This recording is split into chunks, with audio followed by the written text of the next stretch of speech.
இக்கதையில் வரும் அனைத்தும் கற்பனையே. கதைன்னு சொல்கிற, ஆனால் கடைசி வரைக்கும் கதையை சொல்ல மாட்டியேப்பா. கதையை சொல்லணுமா? இது ராஜா கதை. ராஜானா யார் இருக்கணும்? ராணி மட்டும்தான் இருக்கணும். அவ்வளோதான் கதை. ஓகேவா? புரிஞ்சுதா புரியலையா? ஓகே, ராஜானா ராணி மட்டும்தான் இருக்கணும்னு புரியுது. அப்போ மக்கள் யார்? மக்களுக்கு கொஞ்சம் இடம் வேணும்ல, மந்திரிகளுக்கு கொஞ்சம் இடம் வேணும்ல. அப்போது ராஜானா அதுக்கு இன்னொரு ராஜா எதிரியாக இருப்பான்ல.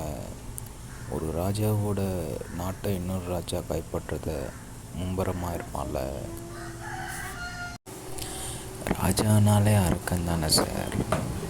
இந்த உலகத்தில் ராஜா தான் என்ன நினைக்கிறானோ அதை எப்படியாவது அடைஞ்சிடணும் அப்படின்றதுக்காக தான் இந்த உலகத்துக்கு வருவான். எந்த காலத்தில் இருக்க? இது மக்களாட்சி நாடு சார், புரிஞ்சுக்கோ சார். தம்பி, சேர சோழ பாண்டியன் அவங்க ஆளும்போது அவங்க அந்த காலத்தில் இருந்தவங்க. இந்த காலத்துலேயும் அவர்களோட ஆட்சி காலம் தொடரும் அப்படின்னு நினைக்கிறியா?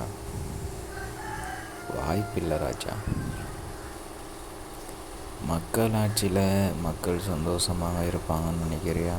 இல்லை மன்னர் ஆட்சியில் மன்னன் சந்தோஷமாக இருப்பாங்கன்னு நினைக்கிறியா? நீ என்ன சரக்கை போட்டு வளரிட்டு இருக்க?